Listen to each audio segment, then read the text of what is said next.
กล่าวทักทายสบายดีทุกคนที่กำลังติดตามมักโซมเนาะยินดีต้อนรับเข้าสู่ซองอาคาน้อยเนาะและนี่คือรายการเรื่องราวจากป่าเนาะถึงจะเป็นเรื่องราวจากป่าแต่ว่าณตอนนี้เนาะเฮาบ่ได้อยู่ในป่าเฮาอยู่ในนี่เนาะสวนนกเนาะพอดีเอาอาหารมาให้มันกินแล้วก็หาเสียถือโอกาสนี่เนาะสิมาเล่าเรื่องราวของสุนทรอาคาบ่แม่นเรื่องราวและเรื่องจริงเนาะของสุนทรอาคาที่ผู้คนภายนอกและโลกภายนอกที่บ่เคยฮู้บ่เคยได้ยินมาก่อนเนาะแล้วก็มันเป็นเรื่องละเอียดอ่อนนะสำหรับสุนทรอาคาเนาะก็คือการเกิดลูกฟ้าแฝดของสุนทรอาคาเนาะถือว่าเป็นเรื่องที่บ่ดีเลยการเกิดลูกฟ้าแฝดของสุนทรอาคาเนาะมันบ่ดีจังใดเนี่ยก็คือในที่บอกไปเมื่อกี้เนาะมันเป็นเรื่องละเอียดอ่อนเนาะสำหรับสุนทรอาคาถ้าผู้ใดแต่งงานแล้วบ่ว่าจะเป็นผู้หญิงผู้ชายเนาะเขาสิบ่เว้าถึงเรื่องตัวนี้เนาะคือเฮาถือว่า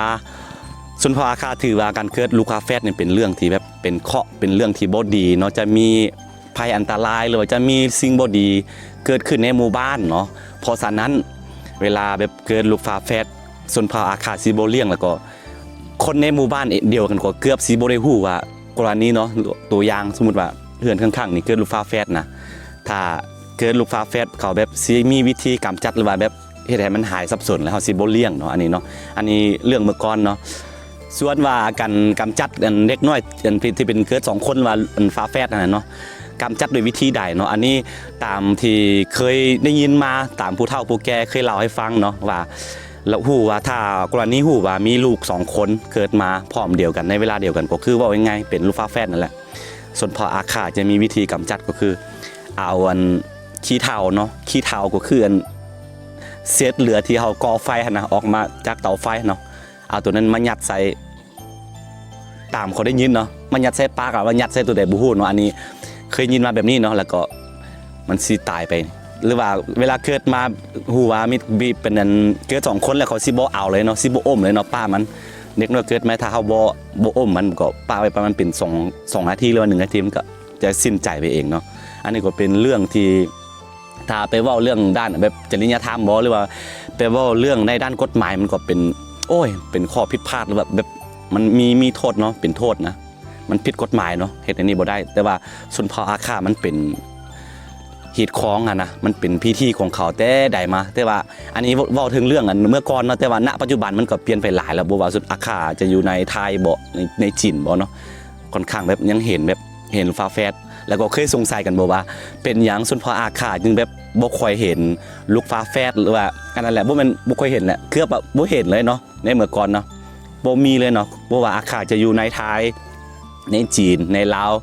ในยุเซกระยานเนาะทั่วโลกเลยเนาะสุนทรอาคาถือว่าการเกิดลูกฟ้าแฝดเป็นเรื่องเคราะห์เรื่องกรรมเนาะเพราะฉะนั้นสมมุติว่าค่อยเกิดนะนี่สมมุติเนาะค่อยเกิดคือยานนะ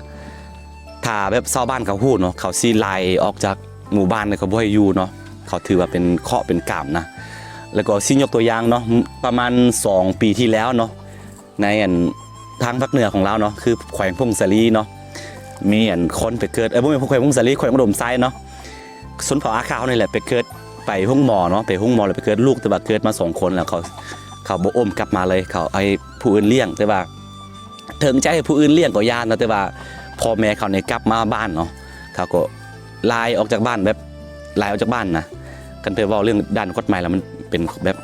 มันผิดกฎหมายทุกคนเนาะแล้วก็เรื่องจริยธรรมเลยเนาะหลายๆด้านเนาะแต่ว่าตอนนี้เนาะสังคมอาคาก็เปลี่ยนไปแต่ว่าเกือบว่าสนหลายยังบ่เปลี่ยนเนาะอยู่ลาวเนาะเห็นว่าคือพงศาลีบ่อุดมไซบ่อย่างที่กล่าวมาเมื่อกี้ยังเชื่อถือกันแบบนี้อันนี้ก็ถ้าพี่น้องอาคาเฮาเบิ่งอยู่ก็มันปัจจุบันนี้เนาะโลกเฮามันไปไกลแล้วเฮาสิมาเชื่อถืออันใดที่เป็นแบบงมงายเกินไปเฮาก็บ่ต้องเชื่อถือเนาะอันนี้เฮาบ่ได้ลบลู่บ่หรือว่าบ่ได้แบบฝืนบ่ได้ลวงเกินแบบบรรพบุรุษเหมือนหยังแต่ว่าเฮาเห็นว่าการเกิดลูกฟ้าแฝดนี่เป็นเรื่องที่ดีเนาะมันบ่แม่นเรื่องข้อเรื่องกรรมอย่างดอกเฮาสิไปฆ่าไปอันนั้นเข้ามามันเฮาไปเว้าเรื่องด้านกฎหมายมันก็ผิดได้ทุกคน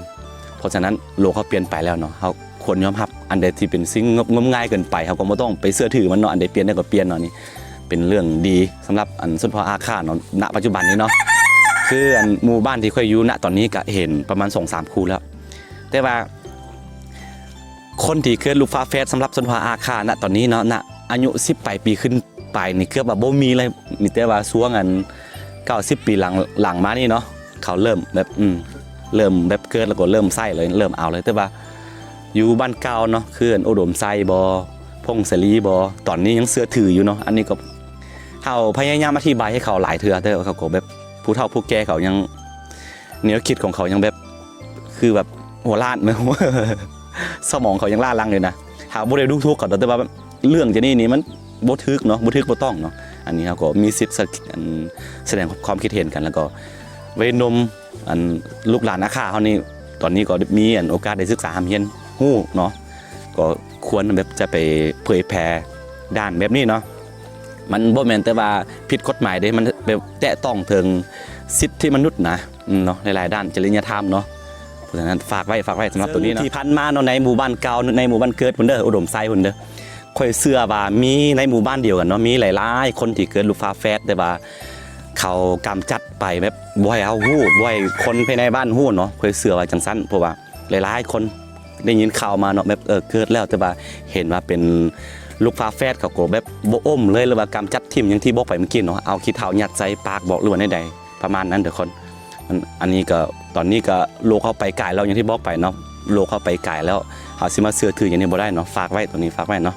แล้วก็อันนี้ก็เป็นเรื่องแบบละเอียดอ่อนอย่างที่บอกไปเมื่อกี้สำหรับชนเผ่าอาคาณปัจจุบันนี้ก็ยานเนาะถ้าไปทางพงศลีโอหลมไซแล้วก็บางส่วนในหลวงน้ำท่ามีอย่างก็ยานเนาะยังเชื่อถือแบบนี้อยู่เนาะคนจะเปลี่ยนได้แล้วตอนนี้เนาะเปลี่ยนได้แล้วเนาะโอเคนี่ก็เป็นเรื่องที่ผู้คนหรือว่าคนภายนอกหรือว่าคนที่ต่างถิ่นชนเผ่าอื่นเขาอาจจะบ่เคยได้ยินมาก่อนเรื่องแบบนี้เนาะหากกดแชร์ให้ทุกคนได้ฟังกันโอเคถ้าผู้ใดมักก็อย่าลืมกดไลค์กดติดตามซองอาคาน้อยเนาะเพื่อบ่ได้พลาดวิดีโอใหม่ๆจากซองอาคาน้อยทุกคนแล้วไว้เจอกันใหม่ในคลิปหน้าเนาะสำหรับคลิปนี้ไปก่อนเนาะสบายดีแต่ว่าบ่ให้จบตอนนี้เฮาสิพาทุกคนไปเบิ่งนก ว่า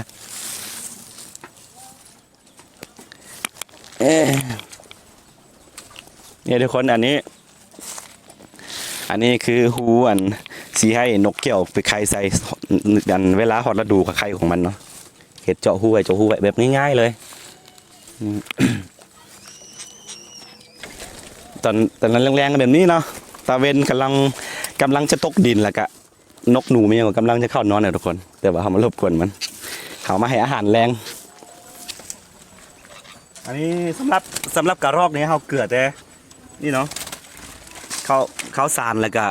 เกลือเขาสารแล้วก็บางเทือกก็เอาวันผลไม้มีอย่างเรียกว่ามันต้นเนาะมันกินเนาะเอามาให้มันกินตลอดเลี้ยงสบายเลยสำหรับกระรอกเนี่ยคืออย่างที่บอกไปเคยบอกไปหลายๆคลิปเนาะจำพวกนกหรือว่าซับมีอย่างอยู่ในตัวนี้เนาะเขาบ่ได้ไปจับเอาอยู่ป่าเด้ออันนี้นี่เอาไปถ่ายชีวิตของเขามาไก่เฮ็ดไปมาไก่เป็นบอนอันแบบศูนย์นั้นอนุรักษ์สัตว์ไปเลยในบ้านเพื่อนเนาะหลายๆบ่ว่าตัวลิงไม่ยาวตัวฟ้านมีอย่างหลายๆเตือนหลายๆครั้งเนาะเขาก็เวลาในพานเขาจับมานะเขาก็